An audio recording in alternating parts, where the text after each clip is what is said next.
Boa tarde, estamos começando aqui mais uma live no Facebook do Amazonas Atual.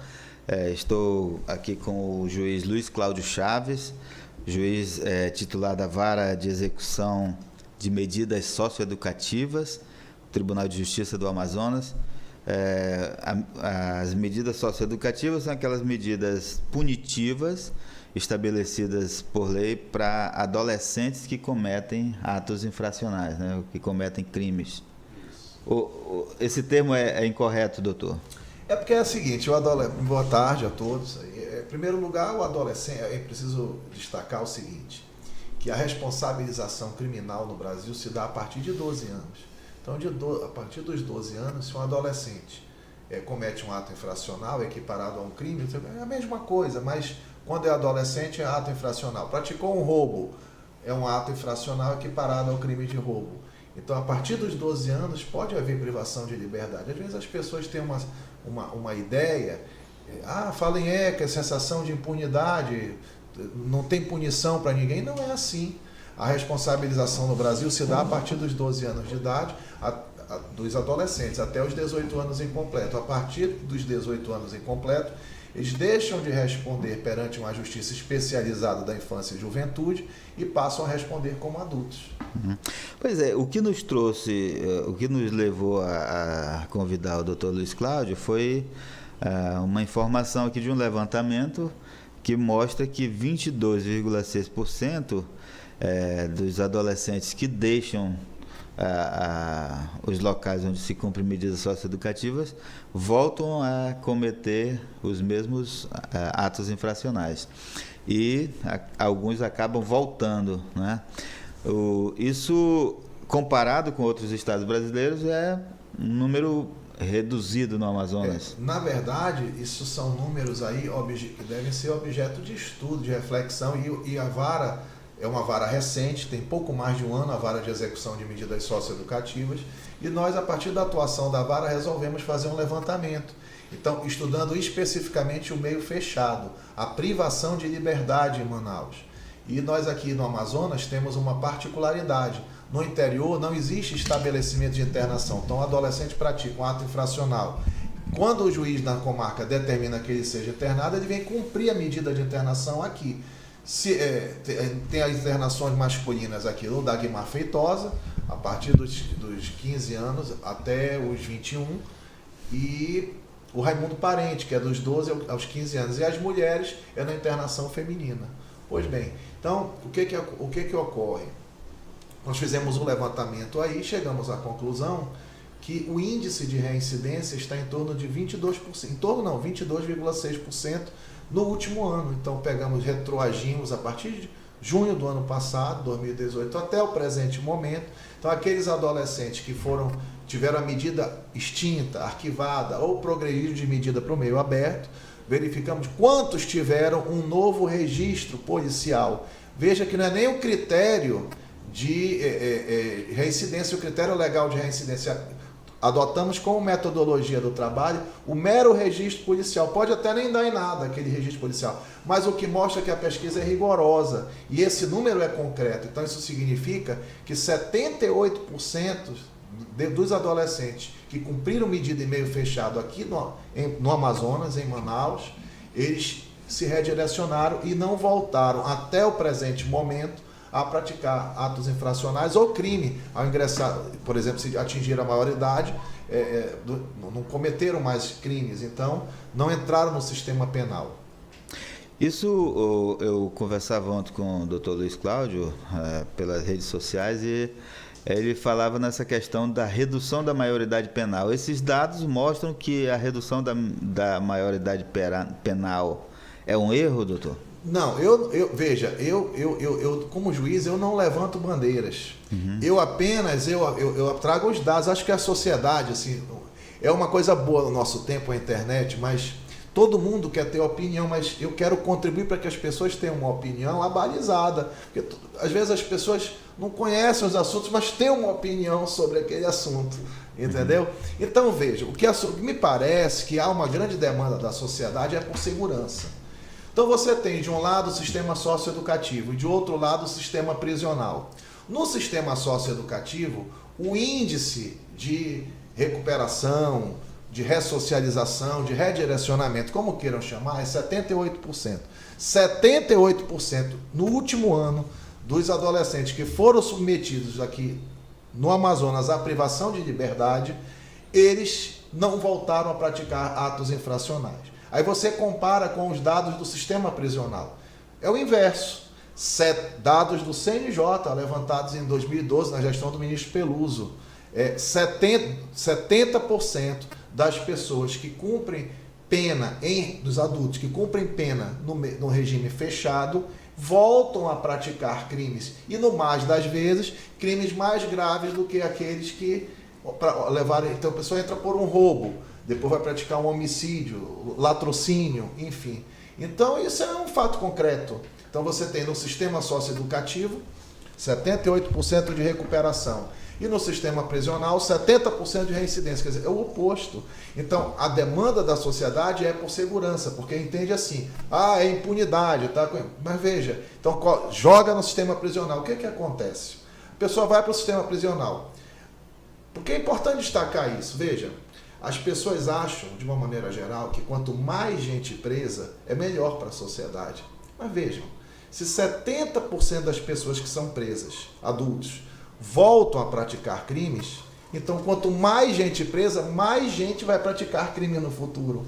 Nós nunca tivemos no Brasil tantas pessoas aprisionadas, não é verdade? Só é você comparar os dados estatísticos de 10 anos atrás e a criminalidade só aumenta. Então, veja, o número maior de presos acaba fortalecendo são as organizações criminosas que têm território dentro dos presos. Então você tem que buscar alternativas para isso. Então, e acho que há uma grande inversão de prioridades.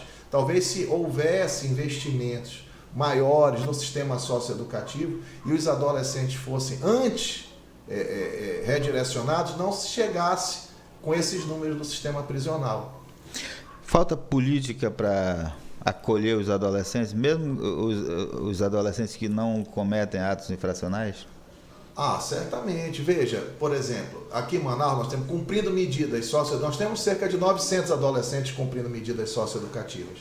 Só que 90 e poucos % estão no meio aberto, cumprindo em meio aberto.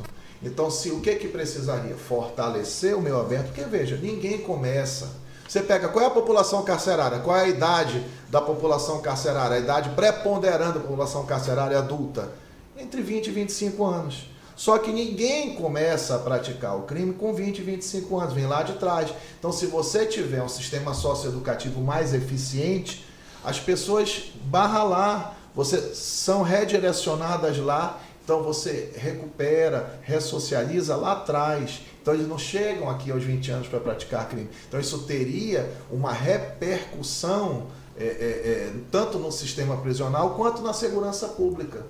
O que a gente vê são os investimentos assim sendo feitos já no sistema prisional. Eu acho que deve fazer, mas eu acho que deve também se voltar ao sistema socioeducativo, fortalecendo para que melhore ainda a eficácia e amplie esses projetos, sobretudo sobre os egressos. Por exemplo, desses egressos aí, que 78% saíram e não voltaram a praticar atos infracionais. Qual é a política que vem para eles agora? Será se eles vão ter acesso à escola? Vão ter acesso a um trabalho? Quer dizer, qual é a política para que eles não voltem? Porque eles não voltaram, mas e no próximo ano? Em 2020? Eles vão estar lá. Em 2021? Então, acho que tinha que ter um acompanhamento maior por parte dos estados, dos municípios, né? Para dar sequência a esse redirecionamento. E o que esses adolescentes fazem nesses ambientes onde cumprem medidas socioeducativas? Olha, eles estudam, você vê, por exemplo, todos eles lá têm atividades educacionais. O governo agora, no Dagmar Feitosa, o governo liberou, para aprontar a oficina lá para eles aprenderem a fazer pão. Então, eu acho que tem que profissionalizar, tem que ter cursos profissionais. E a gente já vê iniciativas nesse sentido. Agora, uma coisa que é comum a todas essas. O tribunal tem um projeto de acompanhamento dos egressos, o tribunal abriu 100 vagas para estágio dos adolescentes em vulnerabilidade social. E entre os adolescentes que estão em vulnerabilidade social estão aqueles que cumprem medidas socioeducativas, para possibilitar o primeiro estágio profissional. Porque a gente sabe da experiência, da observação, que aqueles que se redirecionam, se ressocializam, se reeducam, como são os sinônimos que as pessoas costumam denominar. Aqueles que não voltam a praticar crimes, não voltam por uma conjugação de 3 fatores. É o apoio da família, é a educação com o trabalho e a espiritualidade. O sujeito ter assim uma crença, sabe? São as 3 coisas que ajudam decisivamente o adolescente ou mesmo os adultos a se redirecionarem. Mas o que acontece? No mais das vezes, assim, há uma incompreensão imensa na sociedade, então não há política para incluir esses adolescentes, para que eles não voltem, porque o assédio nas comunidades, nos bairros, do crime organizado, do tráfico de tortura, é diário e é frequente, e às vezes eles não têm alternativa, acabam evoluindo para trabalhar no tráfico, né? E o que determina, por exemplo, que esse adolescente que cometeu um ato infracional vai cumprir medidas abertas ou fechadas? De uma maneira geral, se o ato infracional é praticado sem violência nem grave ameaça, então não me parece adequada a decisão de uma privação de liberdade. Furto, por exemplo? Furto, por exemplo, até o tráfico, aquelas pequenas quantidades de entorpecente. Então, porque muitas das vezes, por exemplo, o adolescente que está traficando ou que furta um celular ou que rouba um celular, na realidade, o problema dele é a drogadição. Então, ele está fazendo isso, está vendendo a droga porque ele precisa quer consumir uma parte. Então, talvez seria muito mais eficaz, e certamente é mais eficaz, se nós tivéssemos mais programas de desdrogadição dos adolescentes, com a oferta de oportunidades de trabalho. Você vê, pessoal, por exemplo, às vezes a gente escuta, existe um programa governamental, e aí falando de todos os níveis do governo, tantas mil vagas para estagiários e tal, mas não se oportuniza uma chance concreta para um adolescente. E existe legislação para isso, para colocar esses adolescentes, para dar oportunidade para eles trabalharem quando são egressos. Você sabia, Valmir, que é o seguinte, por exemplo, tem a lei, existe uma lei, um decreto de 2018 do governo federal, que é a cota social nas empresas. Por exemplo, as empresas de segurança pública, as empresas de segurança e as empresas as conservadoras que trabalham, quem são os principais clientes das empresas de segurança privada e conservadoras? Os órgãos públicos. Essas empresas, todas elas são obrigadas por lei a cumprirem a cota social. 5% de quem é contratado tem que vir dos adolescentes em situação de vulnerabilidade social, entre os quais o cumprimento de medida socioeducativa. E às vezes essa lei não é cumprida. Então, essas empresas, por exemplo, no caso do Tribunal de Justiça, nós temos lá o desembargador Iedo, a gestão do desembargador Iedo. Já tem 11 adolescentes trabalhando no tribunal pagos por empresas privadas que são autuadas pela Superintendência do Trabalho, e essas pagam o salário e colocam esses contratados, que são os adolescentes egressos do sistema socioeducativo, e estão trabalhando no Tribunal de Justiça hoje. Você já imaginou, por exemplo, a prefeitura, quantos mil funcionários tem terceirizados de empresas de conservadoras? O Estado. Então, vamos supor que o Estado tivesse 1.000, e tem muito mais do que 1.000 pessoas contratadas de conservadores, de limpezas, para trabalhar em órgão público. 5% desse percentual teria que necessariamente ser adolescentes em situação de vulnerabilidade social em cumprimento de medida socioeducativa. Quantas vagas não seriam abertas, né? E sem custo para a administração, sem custo. Mas, infelizmente, a gente não vê o cumprimento, sabe, dessa lei. Qual é a idade média desses adolescentes que cumprem pena em regime fechado? Eles cumprem as medidas socioeducativas em meio fechado Depende, ó, você tem, por exemplo, 12 a 15 anos, tem o senador Raimundo Parente, que é o Centro Socioeducativo, veja, e aliás o Amazonas vive um momento particular na socioeducação aqui. Manaus é a única capital do Brasil que sobram vagas no sistema socioeducativo. Então você tem o Dagmar Feitosa, de 15 até 21 anos, porque o adolescente pratica o ato infracional com 17 anos, 11 meses e 29 dias, responde como adolescente, mas ele então tem 3 anos para cumprir a medida, cumpre até os 21, o máximo, né? Vai até os 21. Então, vejam, nós temos aqui 34 vagas de 12 a 15 anos, nós temos 11 adolescentes internados no Raimundo Parente. No Dagmar Feitosa, que é para de 15 até 21, são 64 vagas, temos 52.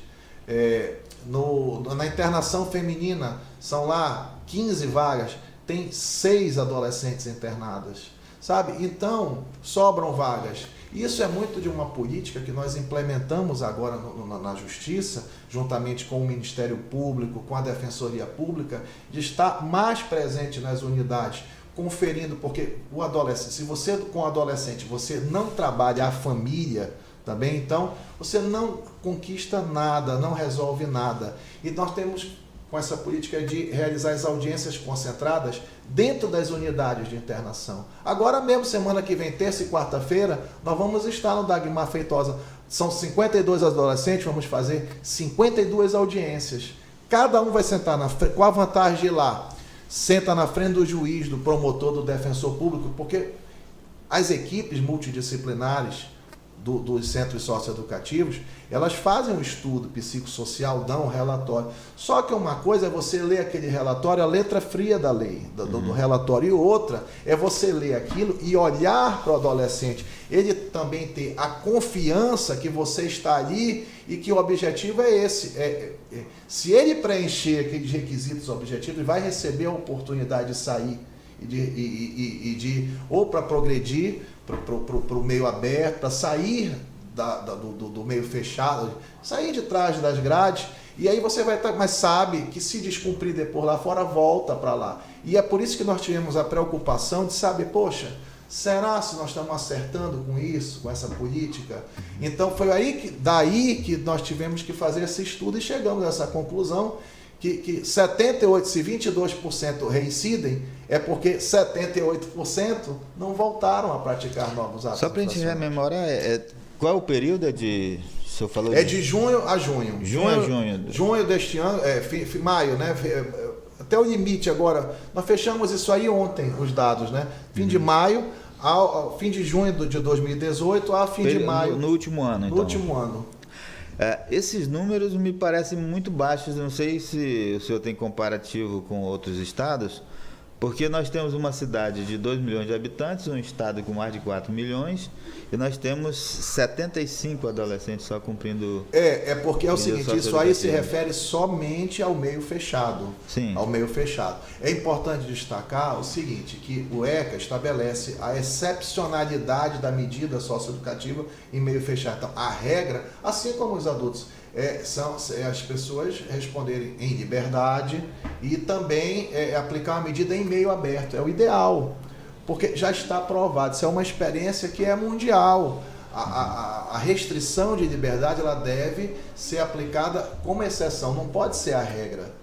Porque é difícil, é muito mais difícil a pessoa se ressocializar, se redirecionar com a privação de liberdade do que em liberdade. Daí o avanço em relação aos adultos das penas alternativas, das penas restritivas de direito e deixar a privação de liberdade somente para os casos mais graves. Entre os casos mais graves, por exemplo, a gente observa também com a experiência que, veja, até mesmo o ato infracional grave, a pessoa que comete o crime grave, o adulto ou mesmo o adolescente, mas vamos focar no adolescente, ele pratica um ato infracional equiparado a um crime grave, mas se aquilo foi um fato isolado na vida dele, ele responde de uma maneira mais positiva à medida socioeducativa do que aquele que já vinha de uma prática contumaz de cometimento de infrações. Esse tem uma dificuldade maior em se redirecionar.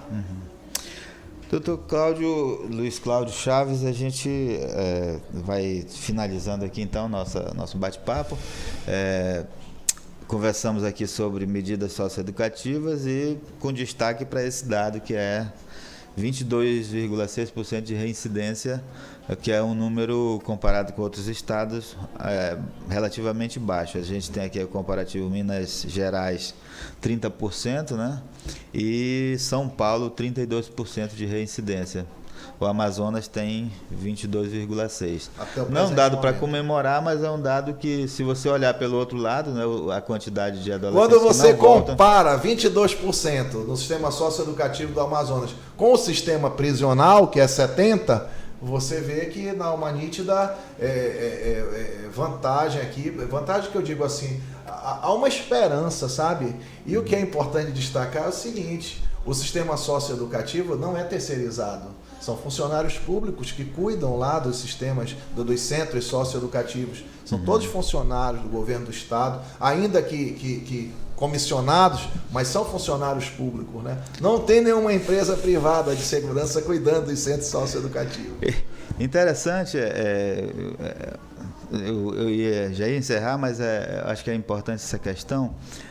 Há um sentimento em grande parte da população de trancar as pessoas no presídio, até de matar.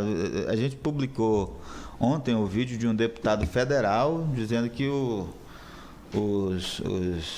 os mortos aqui no presídio do Amazonas não vão mais cometer crime, comemorando, né, dizendo, quer dizer, e tem muita gente que apoia essa iniciativa, apoia essa questão da redução da maioridade penal, tem que colocar na cadeia, tem que apodrecer na cadeia e tudo mais. Mas veja, se fosse eficaz, eu seria o primeiro a defender isso aí. Eu não defendo, porque quando você confronta estatísticas, você tem um sistema socioeducativo que recupera. Você pega o exemplo de São Paulo, 32% o índice de reincidência dos adolescentes submetidos à privação de liberdade. E o índice nacional de 70% lá dos adultos, mesmo em São Paulo, que é um estado que a gente sabe que tem problema, porque um tempo desse tinha 16 mil adolescentes lá, cumprindo medida socioeducativa. Então, para uma grande... É um país dentro do Brasil, São Paulo, mesmo lá dá 30% a reincidência. Então, você vai tirar umas pessoas que estão submetidas a um regramento onde 70% se recupera, se redireciona, e vai jogar num que 70% volta a praticar. Quer dizer, é irracional isso aí. Eu acho que o individualismo das redes sociais faz com que as pessoas tenham assim umas opiniões assim, e também as pessoas estão cansadas, sabe, de não verem soluções, mas soluções existem. E às vezes as pessoas apontam num caminho errado, achando que aquilo é uma solução. Então, se tem um fato concreto aqui, é um raciocínio elementar. Se você tem um sistema que 70% volta a praticar crime, como é o sistema prisional, e quanto mais gente você vai colocar lá, mais pessoas vão delinquir no futuro. Você vai estar fortalecendo as organizações criminosas, as facções, que nunca tiveram tanto poder no Brasil como tem hoje. E, curiosamente, o Brasil é um dos países que mais encarceram no mundo. Então, eu acho que essa questão da visão da prisão tem que ser uma visão assim de exceção, tem que ser somente aqueles crimes mais violentos que têm que ser submetidos à prisão. E eu acredito, sabe, para encerrar, eu acredito verdadeiramente na capacidade de recuperação das pessoas. Eu acho que as pessoas são capazes de mudar. Se eu não acreditasse na mudança das pessoas, eu jamais iria trabalhar numa vara de execução de medida. Então, ainda mais quando se fala de adolescentes, porque são pessoas em formação. Então, se nós, enquanto Estado, formos incapazes de conduzir uma política para recuperar os adolescentes, esse mesmo Estado vai ter que, cada vez mais, de forma tardia, investir em construir presídios, construir mais e mais estruturas, porque não agiu previamente com a educação e com a socioeducação dos adolescentes em cumprimento de medida socioeducativa. Ok, a gente agradece aqui a presença do Dr. Luiz Cláudio Chaves e encerramos aqui a nossa live agradecendo a sua audiência também.